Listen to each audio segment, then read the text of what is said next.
This lesson will be on optimization. Now, the idea of optimization or optimizing is either to find a maximum value or a minimum value. So it comes down to maximizing and minimizing. So we might want to say you were trying to figure out how much area to fence out. Well, we could figure out how much area, the maximum area to fence out using fencing. Or say you were talking about a container and you wanted to know the maximum volume that a certain type of shape of, like a cylinder, for example, could hold. Or you could try to minimize the amount of aluminum that you make the can with. So there's all kinds of ways to maximize and minimize. If we think about maximizing for a second, the idea is that we got to set up an equation of one variable. And once we do that, say this is the graph of my area, or the equation of my area, then we can look to find either a peak, as you see here, which would be a maximum, or you would look to find a minimum. But the idea is we're connecting it to curve behavior and finding maxes and mins on the graph. So our goal will be to set up an equation of one variable and then maximize by or minimize by finding the derivative, as you can see. And that's one thing I didn't point out is that, what we've learned about maximums, for example, is that the derivative, the slope of the tangent line at a maximum is 0. So the derivative is 0. So really it comes down to setting up the equation and taking the derivative, then setting it equal to 0. That's kind of the process we'll run through. And it's actually a fairly simple process, but the idea of fueling it again is this idea we're finding, say if we're maximizing, we're finding the peak, and we know that at that peak the derivative is 0, the slope of the tangent line is 0. Okay, so the first example says find the length and width of a rectangle that has a perimeter of 140 meters and maximum area. So one thing you may want to ask yourself before you even start is, well, are we maximizing or are we minimizing? And in this case, as you can see, we're maximizing. So we're dealing with two concepts here. We're dealing with perimeter and we're dealing with area, and we're dealing with a rectangle. So as we know, the area of a rectangle is length times width, and the perimeter of a rectangle is the sum of the sides, which will come out to 2w plus 2l. Now in this particular problem, the information given we have is 140. So I will plug that in for the perimeter. So 140 equals 2l plus 2w. Now, typically what will happen in these problems is you probably will have 2 or 3 variables, and you want to get your equation, your main equation, down to one variable. So with that being said, since we know we're trying to maximize area and take the derivative of area, we know area is LW. So what we can do is write this equation as one variable by doing one of two things, either solving this for W and plugging in for W and getting the equation in terms of L, or solving the equation for L and getting it in terms of W. So, for example, if I do solve this equation for L, let's do that. We would subtract 2W from both sides, which would give me 2L is 140 minus 2W, and then I would divide, of course, by 2, and that would give me that, after I simplify this down, 140 divided by 2 is 70, 2W divided by 2 is W, we get 170 minus W. So if I plug this equation in, for L into the area formula, I will get area is 70W minus W squared after I distribute. So I've accomplished the first thing. I've manipulated the equations. I got L as 70W, and then I got this equation as area is 70W minus W squared. I got area down written as a function of one variable,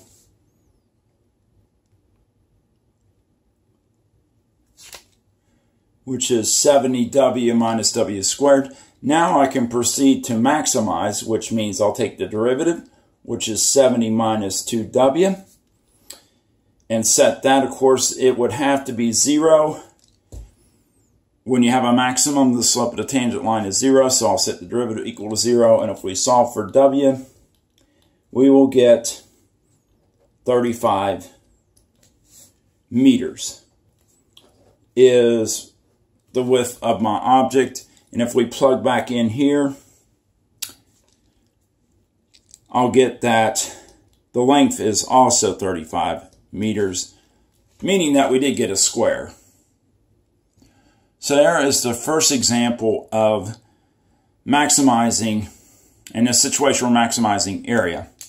And as you can see, the strategy was to get the manipulated equations to get them down to a function of one variable, and that is the value that I'm trying to maximize. So in this case, it's area. We want written either in terms of W or L. All right, let's do a similar example that deals with area. But this time, we're fencing in an area, and as you can see, the river provides one boundary. And I think there's one like this in the homework and in the book. But it says, suppose that you want to fence in a rectangular pasture adjacent to a river. If you want to enclose 20,000 square feet, what is the least amount of fencing length and width that can be used to enclose the area? So again, you can see by my picture, I got 3 sides of fence.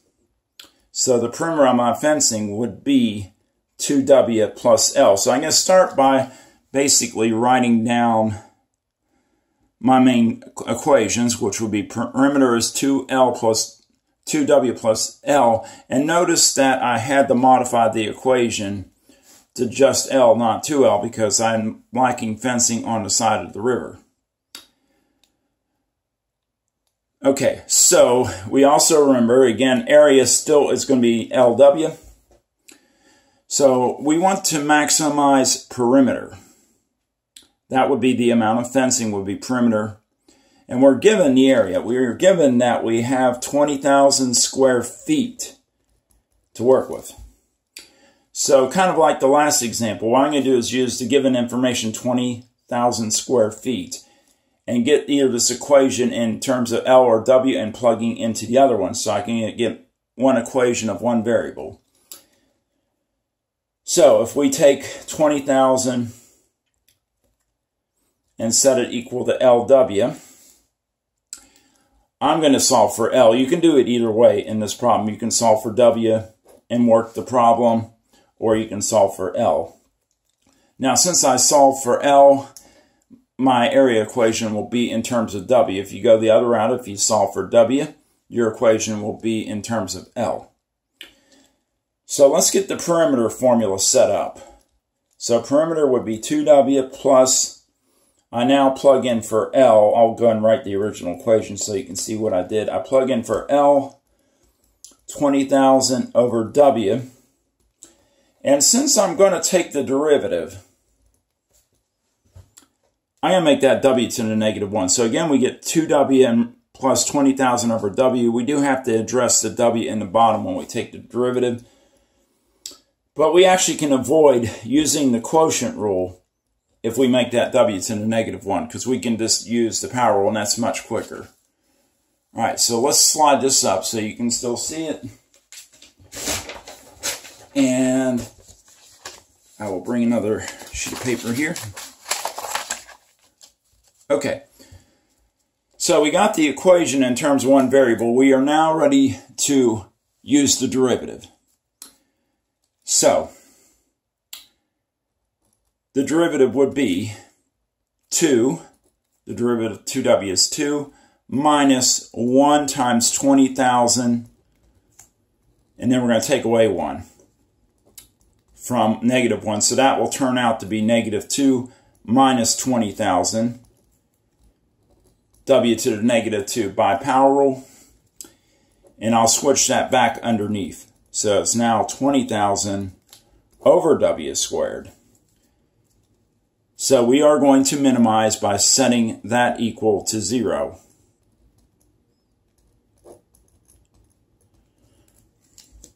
So 2 minus 20,000 over W squared.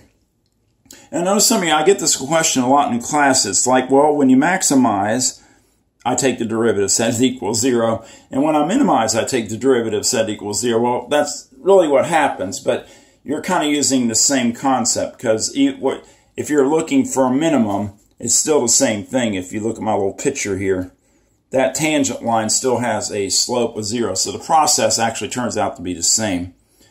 But that's the way it's been in the whole chapter, because we at first always started out by finding critical values and then, you know, determining if it was a max or min. And essentially that's what we're doing, is finding a critical value and then determining if it is a max or min.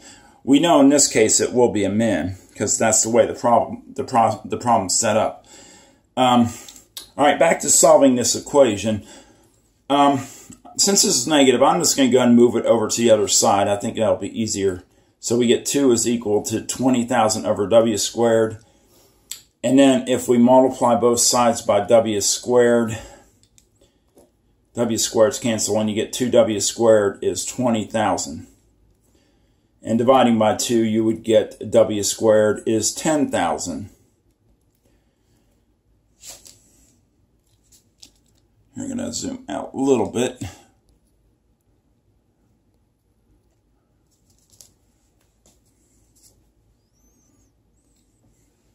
Okay, so if we take the square root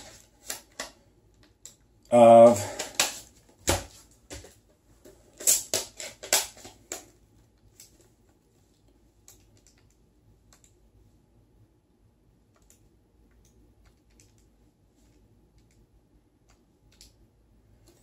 it's 100, the square root of 10,000. So we get 100 feet for W. And remember, it asks for the dimensions, length and width. So if we go back and plug in here, L will be 20,000 divided by 100, which will be 200. So it turns out my rectangular lot is 100 feet by 200 feet.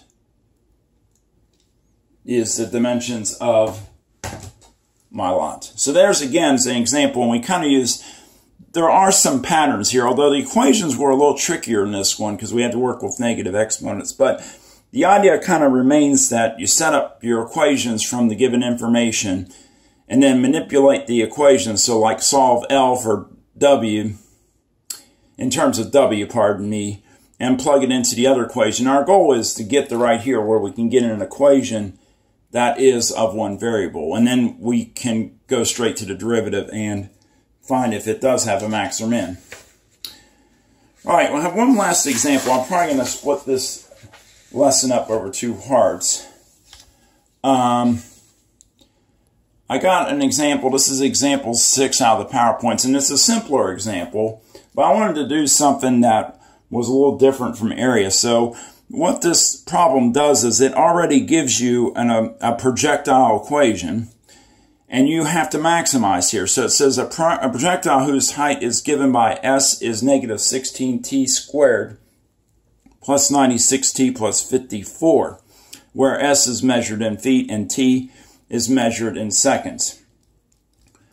So this is a situation very much like in physics, where you have a projectile motion equation to find height. And that's exactly what S does. It computes the height of the object. But our reasoning in this one is going to be basically this. This is quadratic. It's t squared, and it's negative. So it is a parabola that opens down. So that basically tells us that that peak can be found by taking the derivative and setting it equal to 0. Because again, the slope of my tangent line at that peak or maximum would be 0. So, I will take the derivative of negative 16t squared, which will be negative 32t, plus 96t's derivative is just 96, and of course the derivative of a constant is 0, so there's my derivative. If we set that equal to 0, 32t would equal negative 96, and our time would be 3 seconds. And that's the time to get to the maximum height. I guess returning would be another 3 seconds if you were to think about the physics of the problem, and it would be in the air 6 seconds. But we just needed to find that maximum peak, which occurred after 3 seconds, according to this projectile equation. Okay, that's it. This video, if I try to do another problem, it's going to run fairly long, so I will try to do a follow-up with a couple more examples of doing max-min problems. But that at least was 4 examples you could look at and the understanding behind it. So just continue the homework, and email me if you have any questions.